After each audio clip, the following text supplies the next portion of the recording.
So Carlos Correa is off the market, signing a short-term deal with the Minnesota Twins. Yo, Cubs, where were you on that one? Locked on Cubs coming at you now. You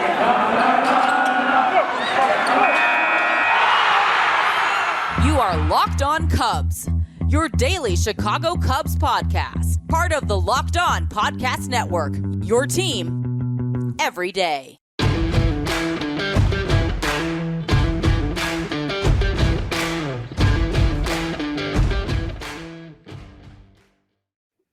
Good morning, Locked On Cubs family. Hello, happy Tuesday. Welcome on in. This is indeed Locked On Cubs. I'm your host, Andrew Bellison, former public address announcer at Wrigley Field. So awesome to have you in with us here this morning on a great Tuesday morning here in Chicago. Hope you had a wonderful weekend. We had a great, busy week of Cubs baseball. It's so good to have spring training back, isn't it? Man, loving engaging with you guys on social media. At Chicago Cubs PA is my Twitter handle, at Locked On Cubs for the show. Check us out.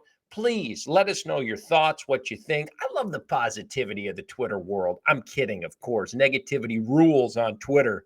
Not in my world, though, but join us. Engage with us. Let's be respectful of each other's opinions. However, check us out on YouTube as well. Locked On Cubs. We have an awesome YouTube page. All our content's posted there.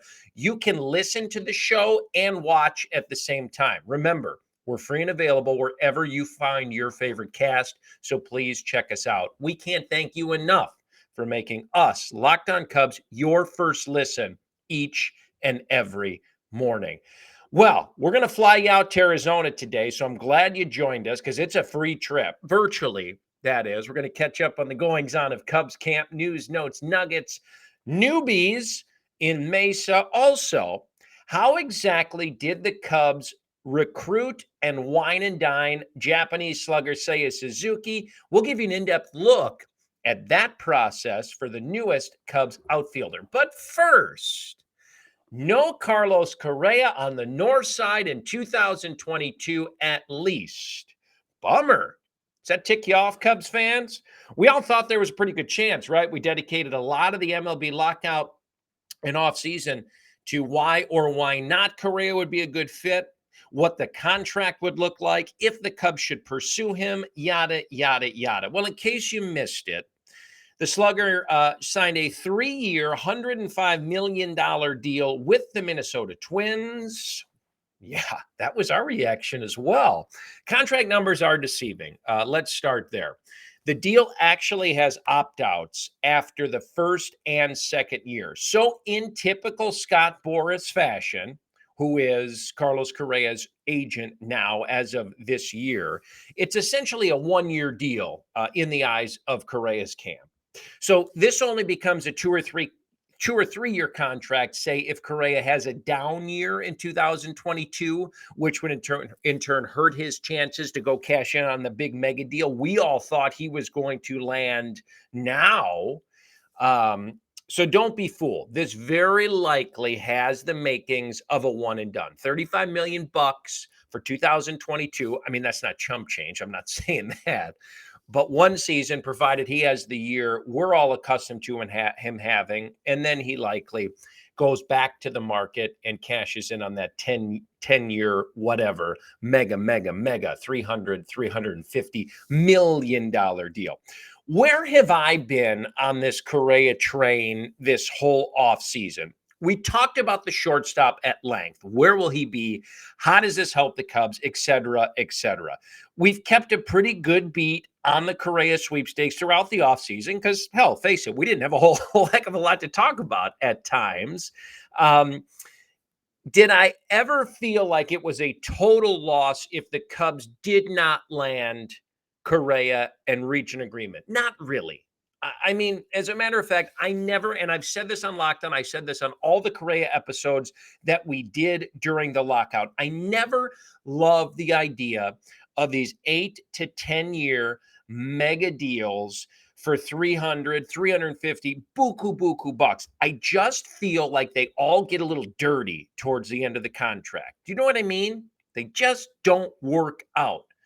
With that said, It's a 27-year-old megastar that plays a position you're looking to upgrade. So, yes, a splash of that nature would have been fun, right? You can't make the argument against the fact. I mean, face it, the Cubs are a better team with Carlos Correa on the field, period. But hey, it didn't happen. What's the head scratcher, though, in all of this? Well, to me, it's a twofold point. Okay. The first being, why wouldn't Houston match the same offer Correa accepted from the Minnesota Twins?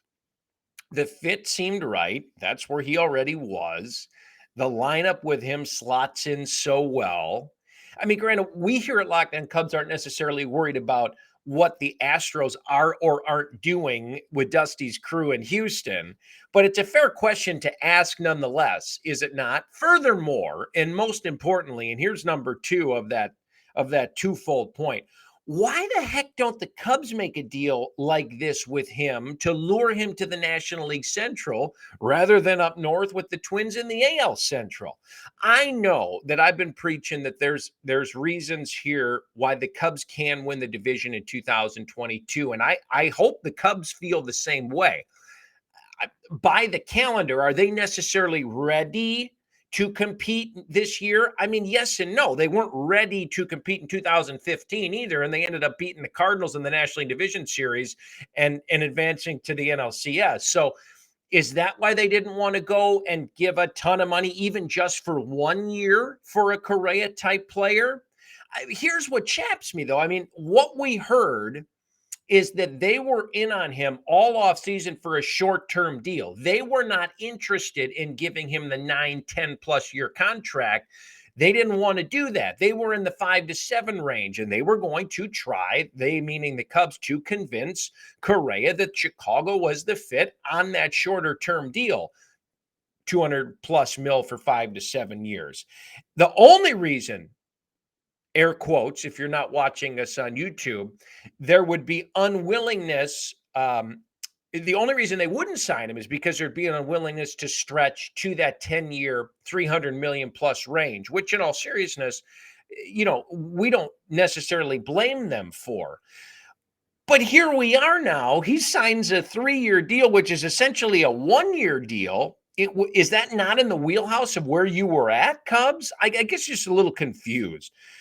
Draft pick compensation, I understand, factors into this as well, no doubt, and that's a totally different animal. However, I'm talking from like a purely financial perspective. You could have had your guy, the shortstop, slugging, middle of the order, young superstar that you wanted and talked about all winter, likely closer to the AAV and years you wanted him for. Because again, the reason we heard that you weren't going to make a deal is because if he wouldn't go less than the 10-year, 350 million, whatever, and you don't want to invest that kind of money for that long. Well, you could have had your terms are closer to them, yet you weren't able to get anything done.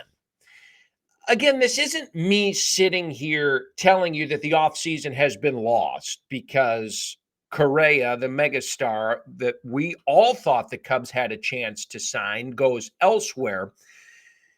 But it stings a lot less to me anyway, as a Cubs fan and host here of Locked On Cubs, if he signs a 10-year, $335 million deal somewhere. It hurts less than him going up north to Minnesota and effectively signing a 1-year, $35 million deal. Terms we knew all along the Cubs weren't willing to get on board with, the 10-year plus. So if he goes and does that somewhere, it's like, and we knew they weren't going to do that. He made his decision. He wanted to cash in. Good for him. But a 1-year deal with the Twins and we miss out? It's weird. We know the Cubs and Boras have plenty of experience working with one another, most recently with Chris Bryant, who's another Boras client. Correa switched over to the Boras team during the lockout. We all know Boras can be pompous. He's a cat that plays by his own rules. Yet he gets stuff done, right? Hasn't always had the best things to say about the Cubs brass and Cubs front office. As a matter of fact, he's been very forthright in the past about the way the Cubs handle their business. Did this have something to do with all of this? It's very possible, right? Had Correa not switched agency representation mid-lockout, could things have gone differently? I think it's very possible. We're never going to know. All in all, end of the day, bottom line, it makes you scratch your head a little bit harder than you would on a normal Tuesday morning, for me anyway.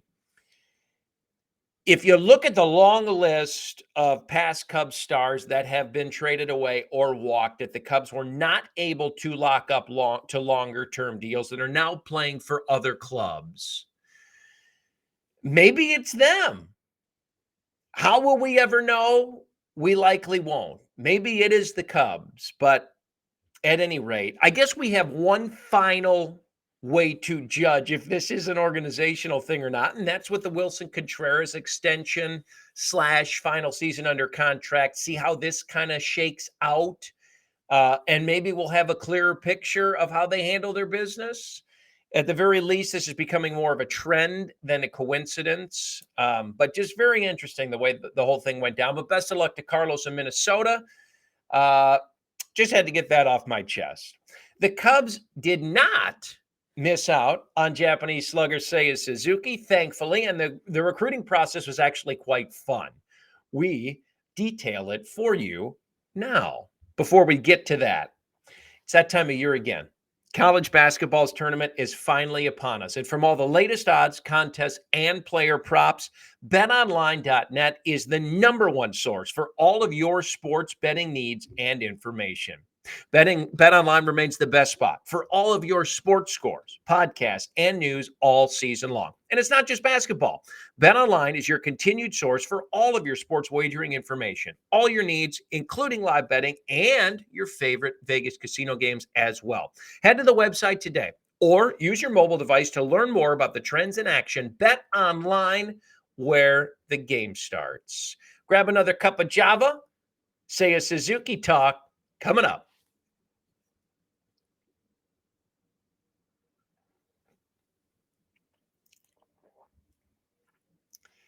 Cubs fans, welcome back in. Happy Tuesday. This is indeed Locked On Cubs. I'm your host, Andrew Bellison. Thank you so much for taking the time to make Locked On Cubs your first listen each and every morning. I mean it from the bottom of my heart.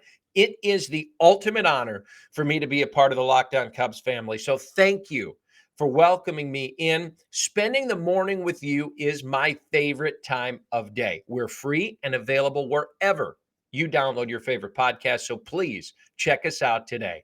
Check us out on YouTube as well. Our Locked On Cubs YouTube page has all of our episodes posted. You can watch as well as listen. Locked On MLB Prospects host Lindsey Crosby is a prospect encyclopedia, and he's going deep on the Major League Baseball stars of tomorrow. Locked On MLB Prospects, just like Locked On Cubs, is free and available wherever you get your favorite cast. So check it out. So, talked a lot about the Cubs missing out on Carlos Correa. They did not miss out on Seiya Suzuki. In case you missed it, last week the Cubs inked the Japanese slugger to a 5-year, $85 million deal. But how did this all go down amidst the lockout setting? This is a really, really cool story. We speculated here at Locked On all offseason where he may end up. First, the reports said here, then out west, Giants, Padres, potentially. Before poof, here's Seiya at Wrigley Field. So, according to reports, he was not going to be ready to necessarily decide on a landing spot prior to the lockout being imposed. Wanted to take his time, wanted to evaluate his options, and you have to respect that. This is a major life and career change for a player, an international player of that nature. So, as they say, kids, patience is a virtue. This is also something my wife would ask me to practice more of as well. Taking an almost backseat approach is essentially what helped the Cubs land the superstar. President Jed Hoyer spoke with Joe Wolf, who is Seiya's agent, right before the lockout was imposed. And he told him flat out, and I quote, "Don't forget about us. We'll be waiting for you on the other side." Then lockout, freeze transactions, can't do anything. Now that we look back, this sounds like a tagline from a cheesy 80s chick flick. We'll be waiting for you. However, it was this passive approach that essentially and may have ultimately led the star to sign with the Cubs. As his agent Wolf noted after Seiya signed the deal, one of the things that he liked most about the Cubs' approach to this whole ordeal was the respect they showed him in terms of letting him have his space and take his time. Pretty neat gesture, really. Something that I didn't know about as part of how this whole process unfolded. So how does the pursuit then of an international free agent from Japan work, you ask? Well, it's a good question because I honestly didn't really know the entire goings on either. After the player is posted, or in other words, announces official intent to pursue a career in the major leagues, he and his camp have 10 days, and that's it, just 10 days to speak with interested Major League Baseball clubs. Talk about first impressions and making them count. Wow. So from there, then, after those 10 days of meeting with clubs, he made his list. What else went into this process? First and foremost, this is kind of cool. Matt Ramito and his wonderful Cubs productions team went ahead and produced a series of recruiting type videos that they sent to Seiya just after the lockout ended to show him the city of Chicago, learn more about the team itself, hear from players and families regarding their Cubs experience. I can tell you this is nothing new. Or specific to a player like Suzuki for that matter. The Cubs did this as far back as 2015, probably even before, but when they recruited John Lester in free agency after his Boston career and half a year with the A's after he was traded. I actually taped some fake intros for some of those videos when I was with the Cubs to simulate what it'd be like for John to hear himself being introduced and warming up, et cetera, the Wrigley experience. It's just a pretty neat idea overall. So again, post-lockout, these were all sent to Suzuki to watch, learn, et cetera, et cetera. What was the next step after that? Well, he liked what he saw. In-person meeting with Suzuki and his camp in Los Angeles. He had been training at UCLA once the lockout was lifted. So they had dinner in the LA area. Hayama, which is a Japanese restaurant, was the place arranged by his agent Wolf with chairman Tom Ricketts, president Jed Hoyer, and manager David Ross, all flying to LA, as we noted before he signed with the Cubs in a Seiya Suzuki episode that we did. Ironically enough, and this is totally understandable, one of the big questions that he had for Cubs brass is what the weather was like in Chicago, and they were apparently prepared to answer this question for him, or at least buffalo him good enough to convince him to sign with the Cubs. They had charts apparently showing how great the weather can be in Chicago, also comparing it to the climate of Hiroshima. So he had something to kind of compare the weather here in Chicago too. Here's my question on this though. How did they try to convince this guy that the first 15 to 20 home games in what a normal season would be March, April into May could be pleasant? Cold, rainy, windy, damp, cloudy. That's a tough sell, man. But good job at any rate. Cubs then made their offer to Suzuki at the restaurant. Wolf and camp countered back, and then the Cubs once more the following morning. However, there was one thing remaining in Suzuki's mind that had to be done before ink hit the paper, and I think this is admirable as heck. He wanted to visit the city himself, make sure that it was going to be the right fit, see it in person, see Wrigley Field, make sure his wife and himself were going to be happy here, because, again, this was a major not only career move, but life move. I love the thorough nature of the process from a player like Suzuki. It's neat to see that side of the thought process, isn't it? It was for me. I feel that oftentimes us fans think that it's all financially driven, all money based. And don't get me wrong, I know a lot of it is in life in general, baseball as well.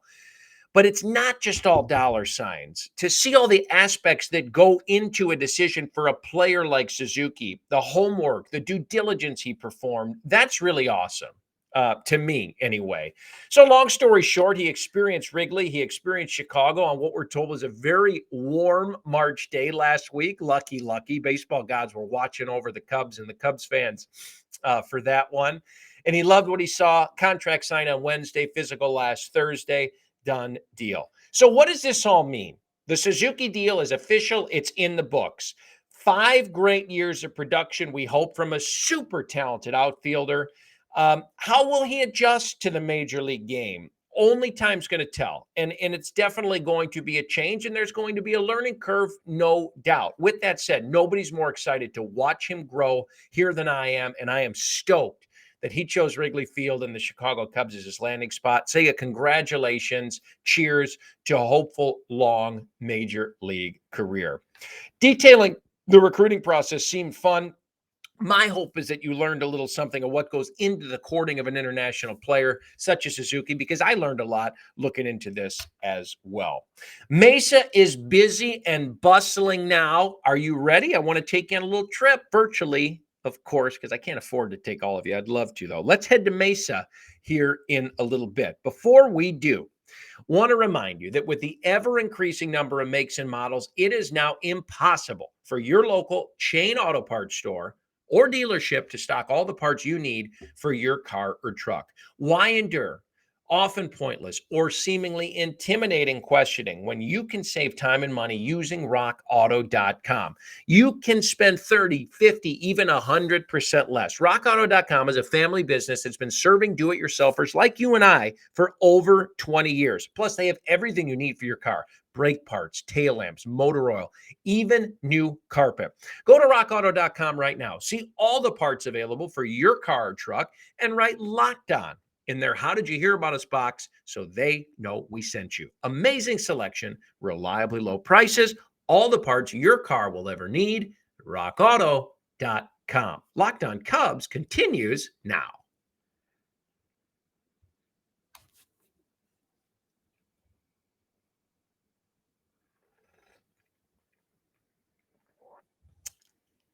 Welcome back into Locked On Cubs. I'm your host, Andrew Bellison. Thank you for taking the time to be with us today. Check us out on Twitter at Chicago Cubs PA, at Locked On Cubs. We are free and available wherever you catch your favorite cast. So please download us today. Check us out on YouTube as well. Subscribe to our YouTube page. That'd be awesome. Locked On Cubs YouTube page. Please subscribe and check us out. So my favorite time of year, spring training. You have news and notes and nuggets every day. There's goings on, there's signings, there's cuts, there's this, there's that. And I've dedicated a segment to the show every day since spring training started to Mesa news.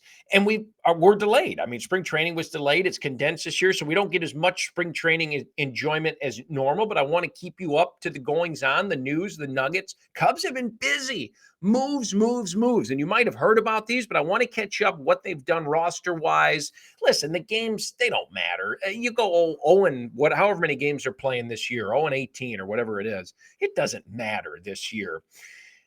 Any year in spring training. I could care less about the record, but I like to see how the roster takes shape and all the other bullets and et cetera, et cetera. As a matter of fact, we're going to dive into the Cubs rotation again here this week and check and see how that is filling out as spring training rolls on. But we're going to start back just from the other day. Couple new signings. Daniel Norris, left-handed pitcher, signed a 1-year deal. Now, none of these were headline busters, but these are, roster fill-out positions that really do make a huge difference at the end of the year. Norris's deal with the Cubs worth a reported $1.75 million, plus another $2 million available in incentives. He's an 8-year MLB vet, 6.16 ERA last year in 56 games between the Brewers and the Tigers.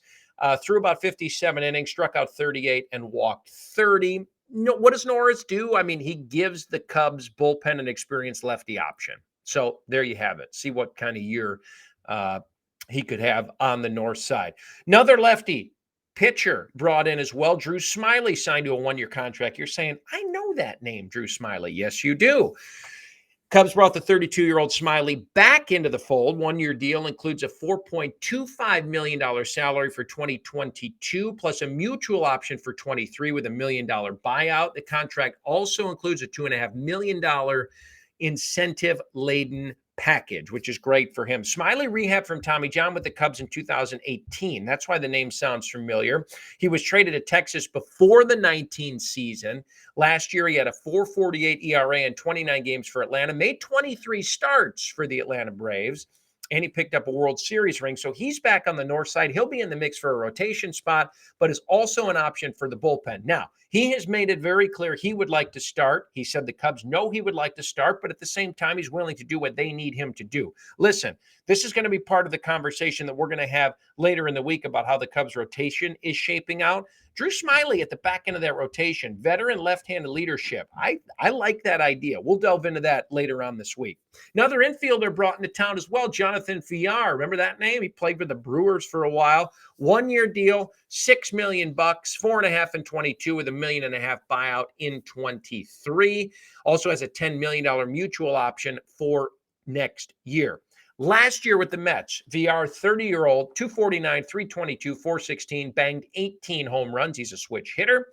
Gives David Ross a very versatile option for multiple infield positions, but third base looks like the best fit in terms of how the Cubs roster is going to be shaped this year. Robert Gesellman signed a minor league contract. He comes to Cubs camp as a non-roster invitee with a chance to make the opening day roster. Right-hander pitched just 17 games last year with the Mets due to a right lat injury. In those games, 377 earned run average, 17 strikeouts in just shy of 30 innings. Low risk, very high reward here on another arm. To kind of combat all these signings, David Bodie placed on the 60-day injured list. He underwent off-season surgery on his left shoulder, is in the midst of the rehab process. Best of luck to him. Get well soon, David. We will miss you.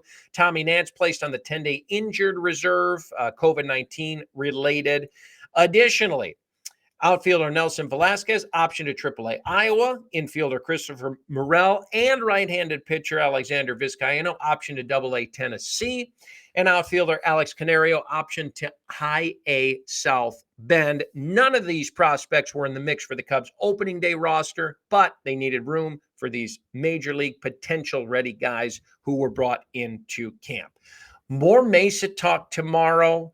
More rotation talk. I want to talk about reason number 2, why the Chicago Cubs can win the division in 2022. And I want to thank you for stopping by with us here on a beautiful Tuesday morning. Thank you for being a fan and a friend and part of the Locked On Cubs family. Thanks for making us your first listen each and every morning. Now we ask that you make your second listen Locked On MLB. Paul Francis Sullivan, please call him Sully, brings you his unique perspective on the major leagues, past and present. Free and available wherever you get your favorite cast, just like Locked On Cubs. Until tomorrow morning, have a wonderful Tuesday. We'll see you then. Adios, everybody.